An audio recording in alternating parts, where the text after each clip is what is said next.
Yeah, could you please, okay, thank you. As Carsten said, my name is Katja Banovec Juroš, and I'm the practitioner's representative in the RESILOC project, and I'm also Sendai Framework national focal point for Slovenia. And my task would be, I hope I'll be quick enough, to somehow show that how the RESILOC project fits into the global perspective, the EU perspective in the area of resilience. So starting with the RESILOC guiding principle, where the resilience is an overarching ambition and also a strategic concept that benefits from being applied to local context with local resources. Focusing them on the Sendai Framework for Disaster Risk Reduction, Agenda 2030 for Sustainable Development, and Paris Agreement on Climate Change. We know that these are the three global frameworks that were adopted in 2015, and they are very much interrelated. Sendai Framework and Agenda 2030 are already related also within the SDGs 1, 11, and 13, while reporting to Sendai monitoring, while national reporting to Sendai monitoring, and Paris Agreement on Climate Change is also very much also related to so-called reducing the climate-related risks. And since we know that Earth is calling SOS, and we have to do much more in this area. Please, John, next slide.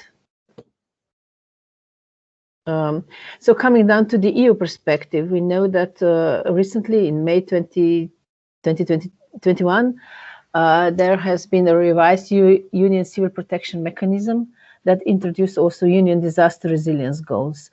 And taking the fact that Slovenia is now holding the presidency of the EU Council, we just in July organized the presidency workshop that was also titled Towards Disaster Resilience Goals.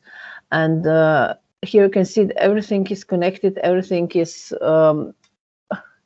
everything works hand in hand.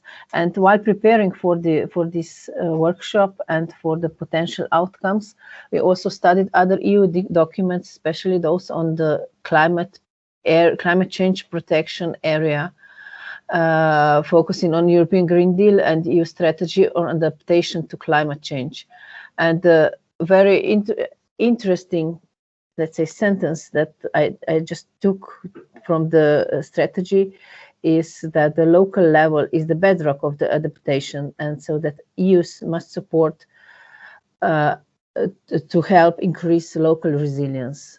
And coming to that, we can conclude that building resilience of local communities would then contribute to building national resilience and subsequently also to the EU resilience and subsequently to global one. Next slide, John, please.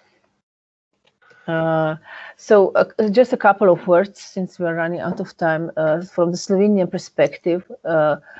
The Slovenian presidency motto, Together Resilience Europe, shows that we are also, as a country and as a EU, very much aware of the resilience and the importance of the resilience.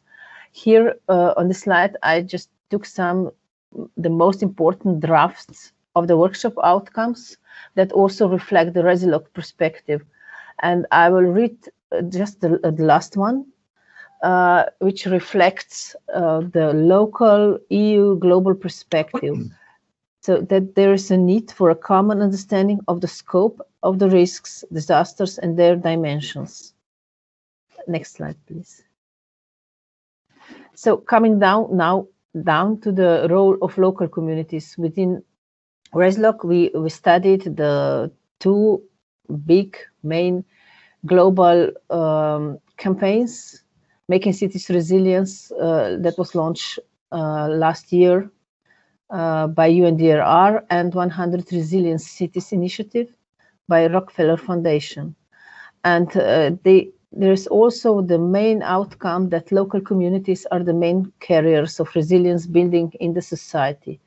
And therefore, within the project, we some kind realize that building community resilience can minimize the negative effects of disasters and prevent future humanitarian crises, and is thus considered as a pillar of the relevant international and EU strategies. And the strategic objective is also the heart of the goals to be addressed by the RESILOC project. We can now talk about outcomes, but later on at the end of the project about RESILOC recommendations that will focus on building resilience at local level. And we find this as a logical step,